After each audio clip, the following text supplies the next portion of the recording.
Si nismëtare e idesë së byros, që në vitin 2022 dhe pastaj në vitin 2023, ku Lidhja Demokratike e Kosovës dhe e votoi këtë projekt ligj, qëndrimi ynë ka qenë gjithmonë për. Në fakt jo për, por ju e dini që vetë konceptin e pasurisë së pajustifikueshme si domosdoshmëri në Kosovë, fillimisht e ka adresuar Lidhja Demokratike e Kosovës.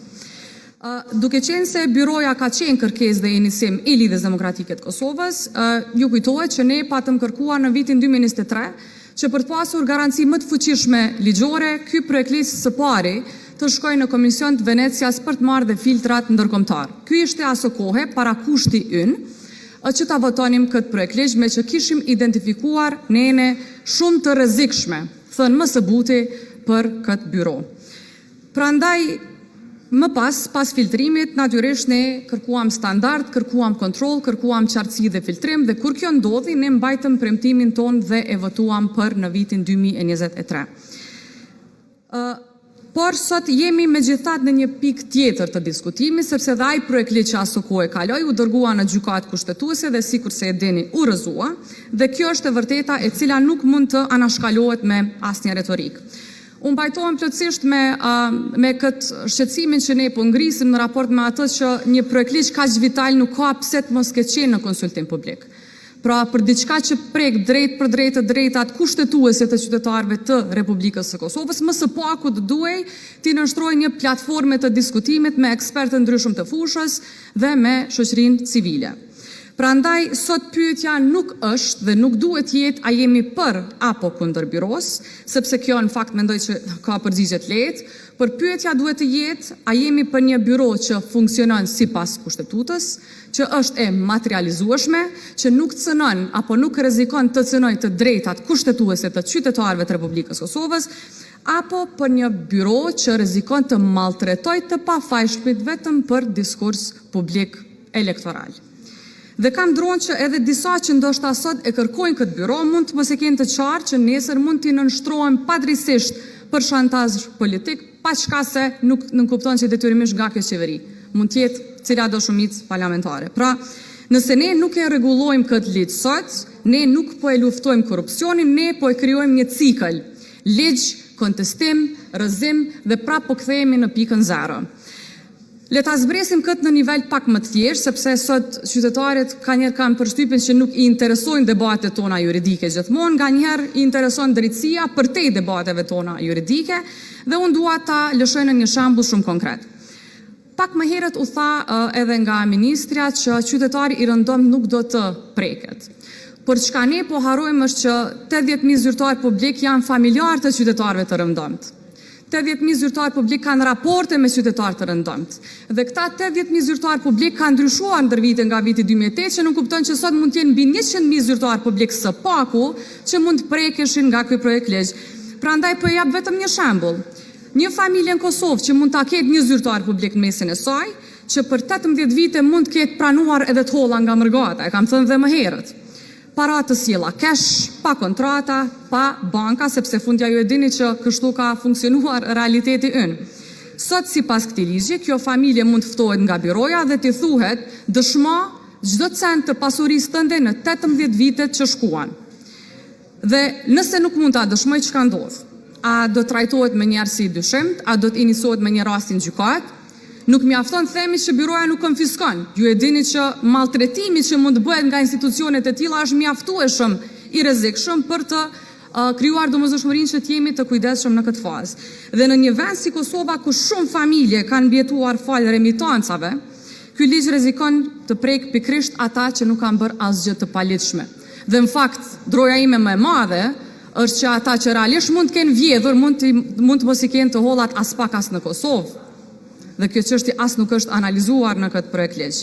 Këtu unë shoh një problem thelbësor që ky ligj nuk po e bën mjaftueshëm dallimin në mes të atij që potencialisht ka abuzuar dhe atij që ka vepruar ndershëm. Pra ky nuk do thotë që është problem vetëm kushtetues, por edhe i zbatueshmërisë. Problemi i dytë është shumë më serioz se sa duken letër dhe u tha edhe më parë, kemi të bëjmë me paqartësi brenda neneve, me kundërthënie brenda ligjit, në vetë terminologjinë e konfiskimit. Dhe kur ligji nuk është i qartë, ai nuk është neutral, automatikisht ai ligj bëhet i rrezikshëm, sepse sot mund të interpretohet në një mënyrë, nesër mund të interpretohet në një mënyrë tjetër dhe atëherë nuk kemi shtet të së drejtës, por i bie që kemi shtet të interpretimit. Problemi i tretë qëndron tek pavarësia e byros. Po, është ndryshuar përbërja, por jo logjika e byros, sepse prap komisioni zgjedh drejtorin, prap e vlerëson, prap mund ta shkarkoj. Ai komision zgjedhet me shumicën e thjeshtë të deputetëve në kuvend, që nuk kupton me shumicën e thjeshtë parlamentare të atij që ka pushtetin. Pra, derisa komisioni nuk ka vetëm rol monitorues, por dukshëm ka rol aktiv në këtë rast, sepse e bën inicimin e emërimit të drejtorit, atë nuk mund ta lëm zgjedhjen e këtij komisioni në numra aq të vegjël dhe më e pakta do të ishte të zgjidhet me 2/3 e deputetëve prezent. Pra, pyetja është shumë e thjeshtë këtu, apo kërkojmë institucion të pavarur, apo po kërkojmë një institucion të ndikueshëm politikisht. Dhe tani vim tek një çështje që shpesh lihet anash, çfarë ndodh kur shteti gabon, sepse shteti mund të gabojë. Edhe në Kosovë ka gabuar shpesh. Ju dini shumë raste të cilat janë adresuar në gjykata ndryshme dhe ende mbesin zvar, sepse çështja e kompensimit mbetet ende e paqartë për shumë elemente. Por në këtë ligj kjo është akoma më e paqartë. Imagjinoni një shtet sikurse Italia, që e ka konfiskimin civil, po e ka vetëm në raport me persona të cilat kanë marrë para në organizim me mafian. Pra është një standard shumë i lartë i konfiskimit civil, edhe tek ato raste Italia çdo ditë po paguan dëmshpërblim në gjykatat evropiane. Pra në Kosovë kjo do të jetë akoma më e rrezikshme sepse prek, sikurse thash më herët, potencialisht mbi 100.000 qytetarë të Republikës së Kosovës. Pra, le ta themi pa ekuivoke, ky ligj është i domosdoshëm, por jo në këtë formë.